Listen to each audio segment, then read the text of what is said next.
મિત્રો, સાયબર ફ્રોડના વધી રહેલા કિસ્સાઓનું કારણ છે લાલચ, લોભ, પૈસા કમાવવા શોર્ટકટ અપનાવવો કે પછી અજ્ઞાનતા. બેંકમાંથી ફોન આવ્યો હતો કે કેવાયસી અપડેટ કરવાનું છે, તમારો ઓટીપી મોકલો. મેં ઓટીપી મોકલ્યો તો બેંક બેલેન્સ ખાલી. જોબ માટે અપ્લાય કર્યું હતું, 5,000 રજીસ્ટ્રેશન ફી પણ ભરી હતી, પણ ઇન્ટરવ્યુ કોલ ક્યારે ના આવ્યો. એક અજાણી વ્યક્તિનો ફોન આવ્યો, કહેતો હતો કે એના પૈસા મારામાં જમા થઈ ગયા છે. એના પૈસા પરત કર્યા તો મારા પણ પૈસા જતા રહ્યા. ડોક્યુમેન્ટ વિના ઓછા વ્યાજ દરે હોમ લોન મેળવો. એ માટે 1,000 રૂપિયા ફાઇલ ચાર્જ ભરો. 1,000 રૂપિયા ભર્યા તો મારું બેંક બેલેન્સ 0.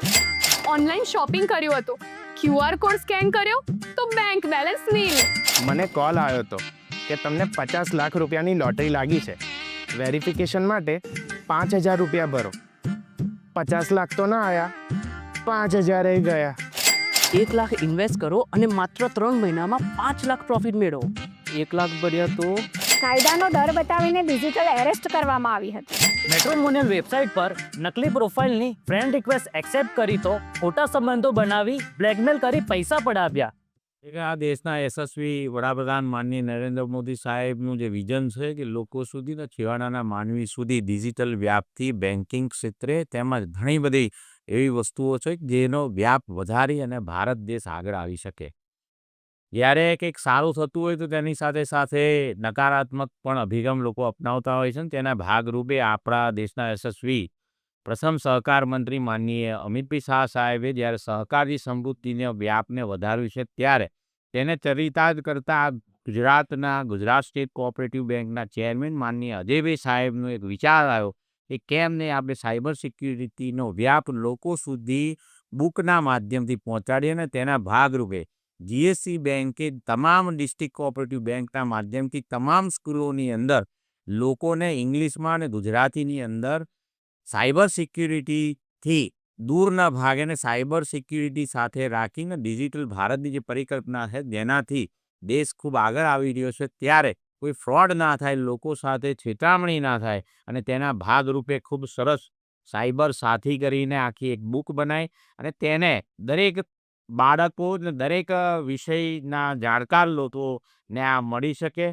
અને તેની અંદર સાયબર ક્રાઇમ બ્રાન્ચ પોલીસ વિભાગને પણ સહકાર લઈ અને કેવા ફ્રોડ થઈ રહ્યા છે, ભવિષ્યમાં તેને સાવચેતી કેવી રીતના કરી શકાય તેઓ ખૂબ મોટો ખર્ચ કરી અને લોકો સુધી આ જ્ઞાન પહોંચાડવાની આ કોશિશ કરી છે. હું ખરેખર અજયભાઈ સાહેબ અને ખૂબ અમારા સંચાલક મંડળના તમામ ડિરેક્ટરશ્રીઓને આ જે સાયબર સાથી જે બુક છે એ તમામ સ્કૂલોની અંદર, તમામ ગામોમાં, તમામ વયોવૃદ્ધો લાઇબ્રેરીઓ સુધી આને પહોંચાડવાની જે અભિગમ અપનાવ્યો છે, જે આવનાર દિવસની અંદર સાયબર ક્રાઇમ બાજુ લોકો અવેરનેસ થશે તો ચોક્કસ આ ફ્રોડ કરનારી જે તોડકીઓ હોય છે તેનો આપણે મહદઅંશે નાશ કરી શકીશું.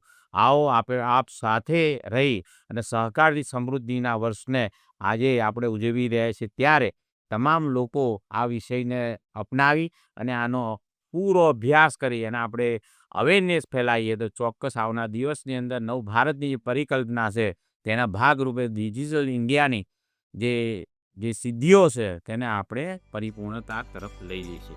સાયબર ફ્રોડથી બચવા માટે આટલું ધ્યાન રાખો. કોઈ પણ અજાણી લિંક પર ક્લિક ના કરો. કોઈ પણ અજાણ્યા ફોન નંબર પરથી આવતા ફોન પર ધ્યાન ન આપો જે તમારી બેંકની વિગતો કે ઓટીપી માંગે. કોઈ પણ વ્યક્તિને તમારી વ્યક્તિગત માહિતી, પાસવર્ડ કે ઓટીપી ક્યારેય ના આપો. જો કોઈ પણ પ્રકારનો ફ્રોડ થાય તો તરત જ સાયબર ક્રાઇમ હેલ્પલાઇન નંબર 1930 પર ફરિયાદ કરો અને તમારી બેંકને જાણ કરો.